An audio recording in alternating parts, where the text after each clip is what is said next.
ക്ഷേമ പെൻഷനിൽ 400 രൂപയുടെ വർധനവ് മാത്രമല്ല അതിന്റെ കൃത്യമായ വിതരണവും ക്ഷേമനിധി ബോർഡ് പോലുള്ളവയിലെ കുടിശ്ശിക പെൻഷനുകളും വിതരണം ചെയ്യുവാനുള്ള കൃത്യമായ പ്ലാനിംഗ് ധനവകുപ്പ് കൈക്കൊണ്ടിട്ടുണ്ടെന്നുള്ള വിവരങ്ങളാണ് ഇപ്പോൾ പുറത്തു വന്നിരിക്കുന്നത്.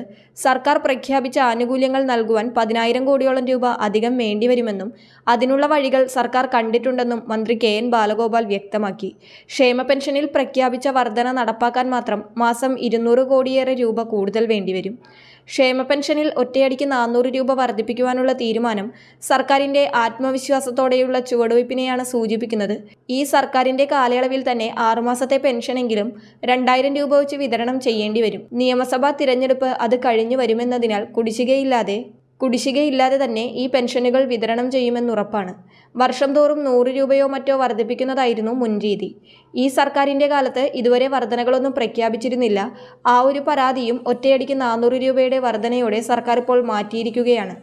വർദ്ധിപ്പിച്ച 2,000 രൂപയുടെ പെൻഷൻ നവംബർ മാസത്തിൽ തന്നെ 62 ലക്ഷത്തോളം വരുന്ന ഗുണഭോക്താക്കൾക്ക് ലഭിക്കും. ഒരു മാസത്തെ കുടിശ്ശിക പെൻഷൻ സർക്കാർ ഇനിയും വിതരണം ചെയ്യുവാനുണ്ട്. ക്രിസ്മസിനോടനുബന്ധിച്ച് ഡിസംബർ മാസത്തിൽ അതിന്റെ വിതരണം ഉണ്ടാകുമെന്നാണ് സൂചന. കുടിശ്ശിക പെൻഷൻ 2,000 രൂപ ആയിട്ടില്ല, 1,600 രൂപയായിട്ട് തന്നെയായിരിക്കും നവംബറിന് ശേഷവും ലഭിക്കുക. അതിനാൽ ഡിസംബറിൽ കുടിശ്ശിക പെൻഷനും നൽകുകയാണെങ്കിൽ ഡിസംബർ മാസത്തെ 2,000 രൂപയും കുടിശ്ശിക പെൻഷൻ തുകയായ 1,600 രൂപയും ചേർത്ത് 3,600 രൂപയുടെ വിതരണമായിരിക്കും ഉണ്ടാവുക. സാമൂഹ്യ സുരക്ഷാ പെൻഷൻ കുടിശ്ശിക മാത്രമല്ല, ക്ഷേമനിധി ബോർഡ് കുടിശ്ശികകളുടെ വിതരണവും സർക്കാർ നടപ്പിലാക്കുവാൻ പോവുകയാണ്. കെട്ടിട നിർമ്മാണ തൊഴിലാളി ക്ഷേമനിധിയിലേതടക്കം സർക്കാർ നൽകുവാനുള്ള കുടിശ്ശികകളെല്ലാം കൊടുത്തു തീർക്കുമെന്ന് മുഖ്യമന്ത്രി അറിയിച്ചു കഴിഞ്ഞു.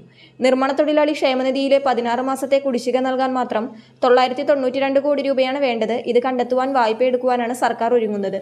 സർക്കാരിന്റെ കാലാവധിക്ക് മുൻപായി വായ്പയെടുത്ത് കെട്ടിട നിർമ്മാണ തൊഴിലാളി കുടിശ്ശികയിൽ ഭൂരിഭാഗവും വിതരണം ചെയ്യുമെന്ന് തന്നെയാണ് ഇപ്പോൾ അറിയുവാൻ കഴിയുന്നത്. 2025 വർഷത്തിലെ വാർഷിക മസ്റ്ററിംഗ് പൂർത്തിയാക്കിയവർക്കാണ് വർദ്ധിപ്പിച്ച പെൻഷൻ തുകയായ 2,000 രൂപ അടുത്ത മാസം മുതൽ ലഭിച്ചു തുടങ്ങുക. ഇതോടൊപ്പം നിലവിൽ മറ്റ് പെൻഷൻ പദ്ധതികളിലൊന്നും അംഗങ്ങളല്ലാത്ത അന്ത്യോദയ, അന്നയോജന, മഞ്ഞ റേഷൻ കാർഡിലുള്ളതും PHH മുൻഗണന പിങ്ക് റേഷൻ കാർഡിലുള്ളതുമായ 35 വയസ്സിനും 60 വയസ്സിനും ഇടയിൽ പ്രായമുള്ള സ്ത്രീകൾക്ക് സ്ത്രീ സുരക്ഷാ പെൻഷൻ പദ്ധതിയിലൂടെ എല്ലാ മാസവും 1,000 രൂപ വീതം നൽകും.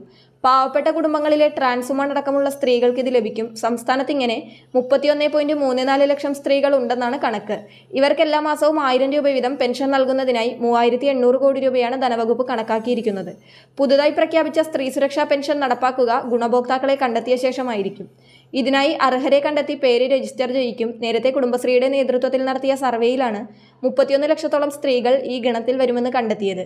മറ്റ് പെൻഷൻ പദ്ധതികളിലൊന്നും അംഗങ്ങളല്ലാത്ത മഞ്ഞ പിങ്ക് റേഷൻ കാർഡ് വിഭാഗത്തിൽപ്പെട്ട 35നും 60നും ഇടയിൽ പ്രായമുള്ള സ്ത്രീകൾക്ക് ഇനി മുതൽ പ്രതിമാസം 1,000 രൂപ വീതമാണ് ലഭിക്കുക. ഇതിന്റെ രജിസ്ട്രേഷൻ നടപടികൾ ആരംഭിക്കുന്നതിന് മുൻപ് ചാനലിലൂടെ നിങ്ങളെ അറിയിക്കുന്നതാണ്. സംസ്ഥാനത്ത് ഇപ്പോൾ ഒക്ടോബർ മാസത്തെ ക്ഷേമ പെൻഷൻ വിതരണം സജീവമായി നടന്നുകൊണ്ടിരിക്കുകയാണ്. ബാങ്ക് അക്കൗണ്ടുകളിൽ പെൻഷൻ സ്വീകരിക്കുന്ന ഭൂരിഭാഗം പേർക്കും തുക അക്കൗണ്ടിൽ ക്രെഡിറ്റ് ആയി കഴിഞ്ഞു. വീടുകളിലേക്കുള്ള സഹകരണ ജീവനക്കാർ വഴിയുള്ള പെൻഷൻ വിതരണമാണ് ഇപ്പോൾ സജീവമായി നടന്നുകൊണ്ടിരിക്കുന്നത്. ഇതുവരെയും പെൻഷൻ തുക അക്കൗണ്ടിലോ കൈകളിലോ ലഭിക്കാത്തവർക്ക് നവംബർ 7-ാം തീയതി വരെ സംസ്ഥാനത്ത് ക്ഷേമ പെൻഷൻ വിതരണം തുടരുന്നതാണെന്ന് ധനവകുപ്പിന്റെ ഭാഗത്തു നിന്നും വ്യക്തമാക്കിയിട്ടുണ്ട്. എന്തായാലും കഴിഞ്ഞ 4 വർഷമായി കാത്തിരിക്കുന്ന ക്ഷേമ പെൻഷൻ തുകയുടെ വർധനവ് ഇപ്പോൾ പ്രഖ്യാപിച്ചിരിക്കുകയാണ്. ഇക്കാര്യത്തിൽ നിങ്ങളുടെ അഭിപ്രായങ്ങൾ കമന്റ് ചെയ്യുക. മറ്റുള്ളവരിലേക്ക് കൂടി ഇൻഫർമേഷൻ ഷെയർ ചെയ്യുക.